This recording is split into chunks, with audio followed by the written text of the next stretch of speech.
있겠죠? 농사 지을 사람도 있을 것이고, 거기에 뭐 텃밭 가꾸면서 살 사람도 있을 것이고, 미래의 어떤 개발 호재를 두고서 내가 이제 나중에 자본 수익을 올리겠다는 취지도 있을 것이고, 목적은 뚜렷해야 되지 않겠습니까? 그렇죠? 첫 번째 어떤 목적이 있을까요?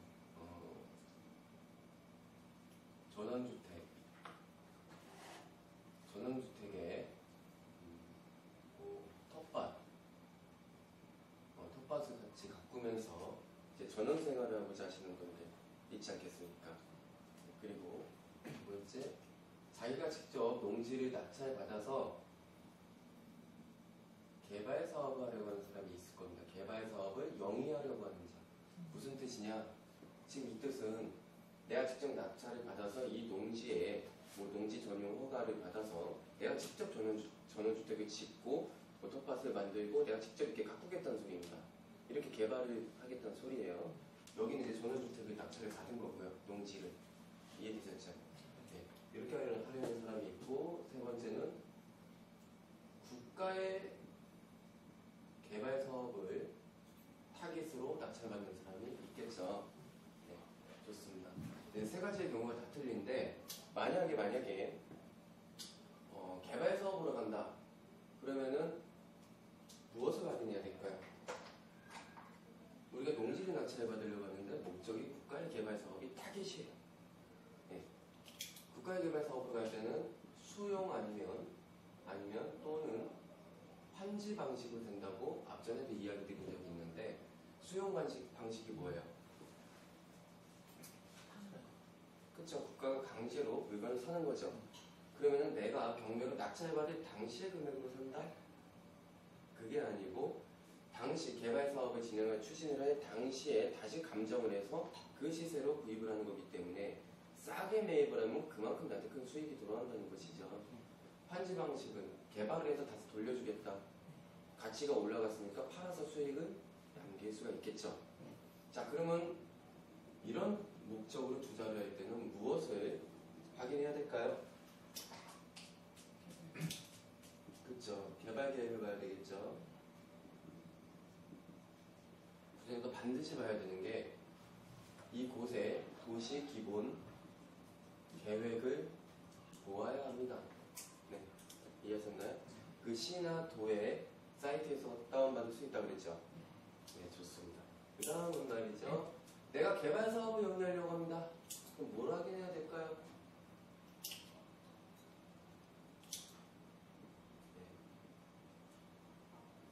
네. 행위 규제. 공법상 사항입니다. 공법상의 사항. 뭐냐면, 내가 이걸 낙찰받아가지고 전원주택을 내 계획대로 올릴 수 있는지, 그쵸? 내 마음대로 개발을 할 수 있는지, 허가를 받으면 되는 것인지, 아니면 신고만 하면 되는 것인지, 몇 층까지 올릴 수 있는 것인지 높이는, 그쵸? 100평짜리 농지를 낙찰받았다. 그러면 거기서 토지를 얼마나 활용할 수 있는 건지, 그쵸? 100평에 100평 다 지을 수 있는 건지, 아니면 100평에 20평밖에 못 짓는 것인지, 건폐율도 있을 것이고, 이런 것들을 확인해야 된다는 소리예요. 네, 좋습니다. 이번에는 내가 전원주택, 텃밭까지 있는 거를 싸게 낙찰받아서 전원생활을 하겠다 했을 때는 가장 중요한 것은 최대한 싸게 낙찰받는 게 중요하시겠네요. 맞습니까? 네. 그래서 농지를 내가 투자를 할 때도 목적에 따라서 완전히 틀려진다는 겁니다. 목적이 정확해야 되겠죠? 네. 그 다음에는 이런 얘기를 한번 해볼게요. 이 농지를 소유하려고 합니다.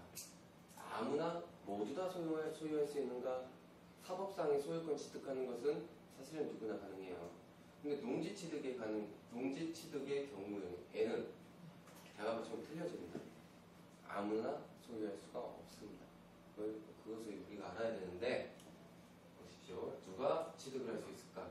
첫 번째, 농업인. 농지는 농업인이 취득해야죠. 안 그렇습니까? 우리의 식량이 생산되는 곳 아닙니까? 그렇죠? 농업인이 낙찰을 받아야겠죠. 또는 농업인이 대자가 소유를 할 수가 있습니다. 여기까지 이해가 되셨나요?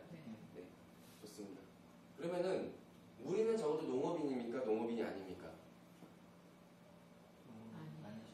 예, 농업인이 있어요? 아니죠? 예, 그럼 우리는 적어도 농업인이 대자 이 위치에서 이 지위에서 우리가 농지 투자를 해야 된단 말이죠.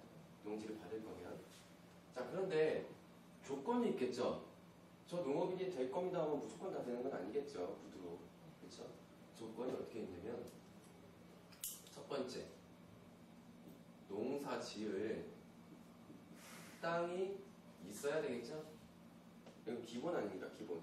내 소유로 농사 지을 땅이 있어야 될 거 아닙니까? 그리고 두 번째, 과거에는 영농계획서로 불렀지만 지금은 용어가 바뀌어서 농업 경영 계획서를 작성해서 제출을 해야 됩니다.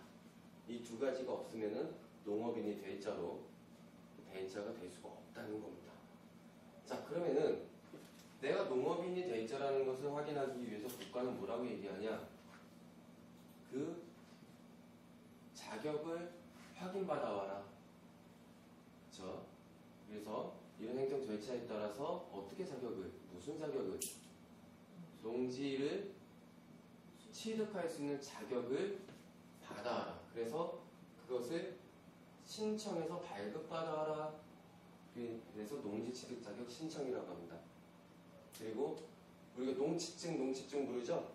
이 신청에 따라서 발급을 받으면 농지 취득 자격 증명서가 나오는 거예요. 이거를 신청하러 갈 때는 어디로 가느냐? 어디로 갈까요? 시 또는 구 또는 읍 또는 면. 근데 시골은 대부분 면사무소가 되겠죠? 면사무소를 가는 겁니다. 면사무소에 가서 농지 취득 자격 증명서를 신청하러 왔습니다 라고 이야기를 하면 그래요? 그러면요 농지 취득 자격 증명 신청서 양식 작성하시고요. 무엇을 보고 내주냐? 농업 영농 계획서, 농업 경영 계획서와 농사 지을 땅이 있는지 이 두 가지를 보고 농취증을 발급해 줍니다. 그렇죠? 그럼 여기서 면사무소 가서 양식이 있습니다. 농취증 양식 적고 농업 경영 계획서 양식 적고 그리고 농사 지을 땅이 있다면 농취증은 나오겠네요. 맞습니까? 네. 그리고 한 가지 여기서 우리가 짚고 넘어갈 게 있습니다. 농지라 함은 전, 다, 과수원 맞습니까? 이게 농지예요?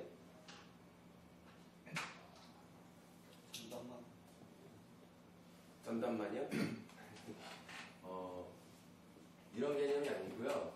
농지는 다시 말하지만 실제 용도를 농지로 농사를 지을 수 있는 땅, 그렇죠? 농지로 사용하고 있을 때 농지입니다. 지목은 중요하지 않다. 지목이 뭡니까? 전, 다, 과, 뭐 대지도 있을 것이고, 그렇죠? 예. 그렇기 때문에 이런 지목이 중요한 게 아니고 우리나라의 법은 현황주의를 취하고 있다. 이렇게 이해를 하셔야 됩니다. 네. 그래서 실제 용도를 보고 판단을 합니다. 여기까지 다들 이해되셨나요? 네.